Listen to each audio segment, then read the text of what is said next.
he gave, and all the other dirty work was done by other prisoners.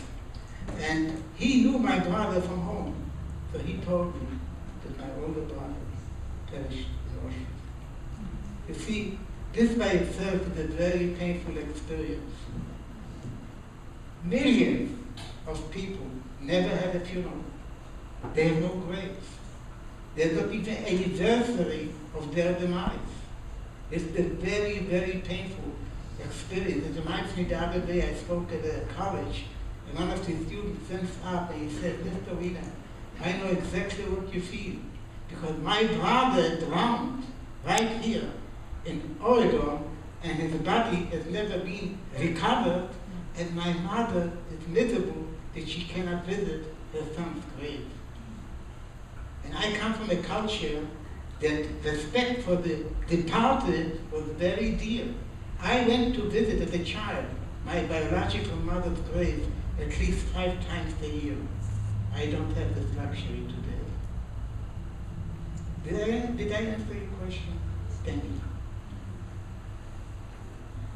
Any others?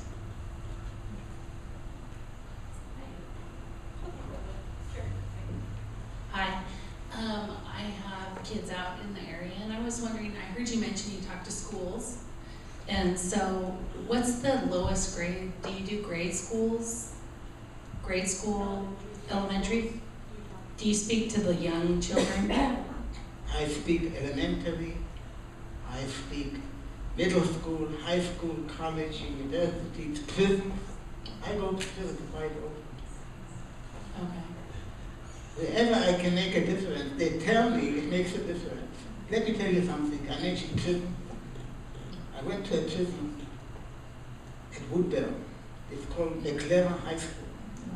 They have a unit of lifers, those who have been sentenced for life.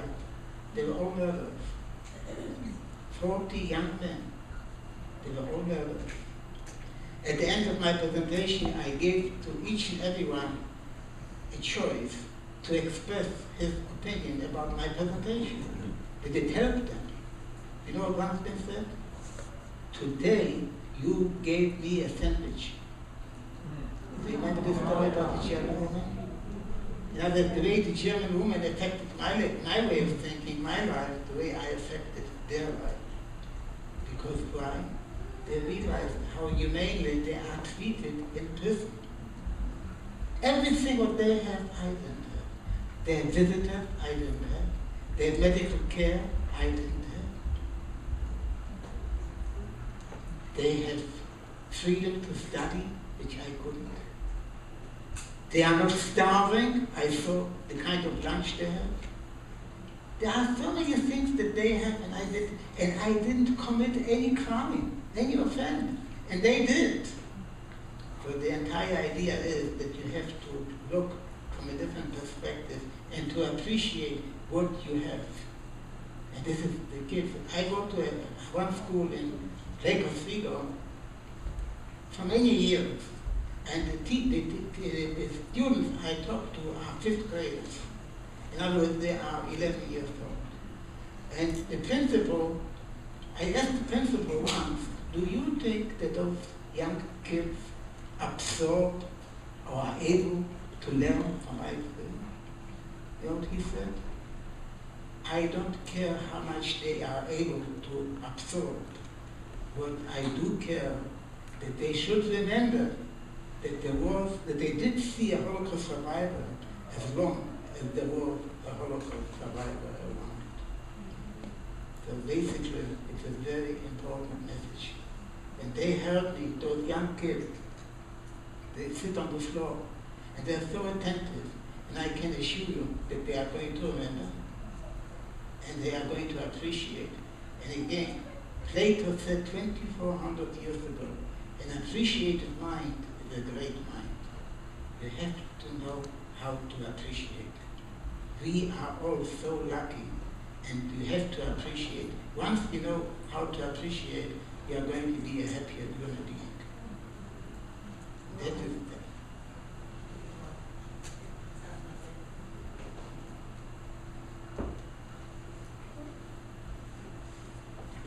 Would I suggest There it is.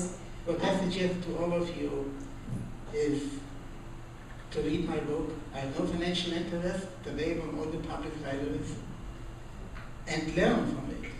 I was not aware of it. When I wrote that book, I didn't know that World War II veteran asked me to write a book.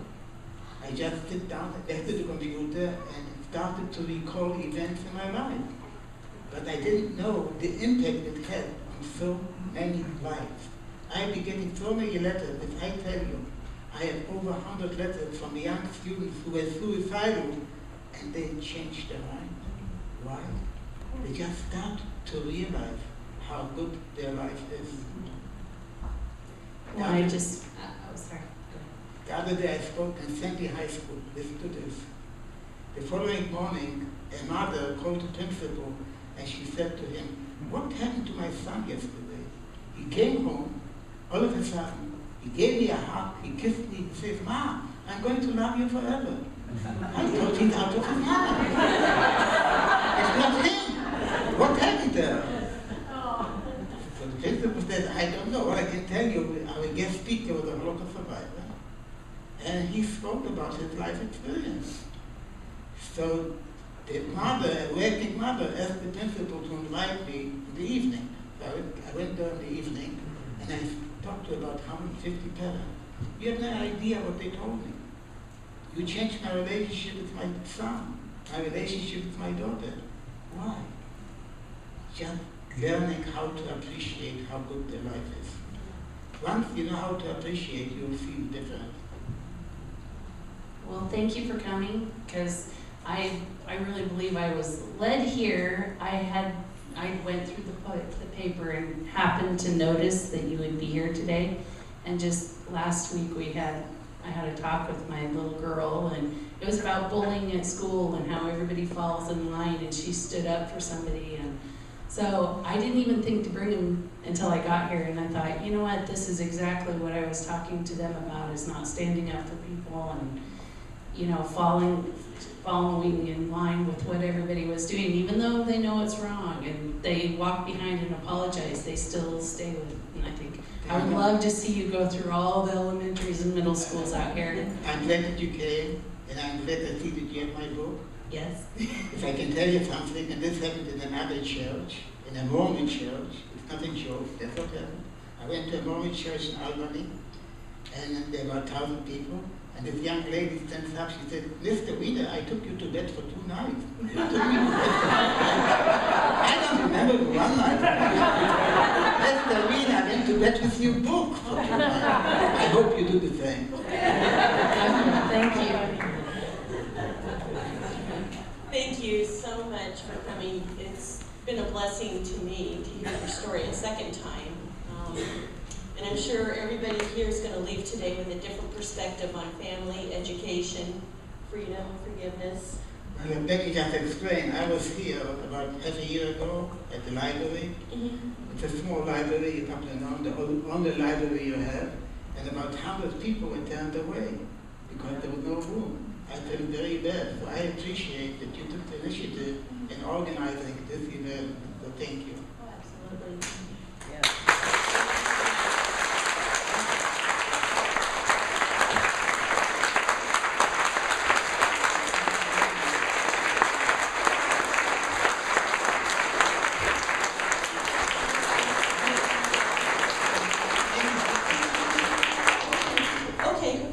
So Mr. Wiener's okay for you to come and speak to him. We've also got your books outside at the table if you want to sit there. Whatever you say. Whatever's comfortable.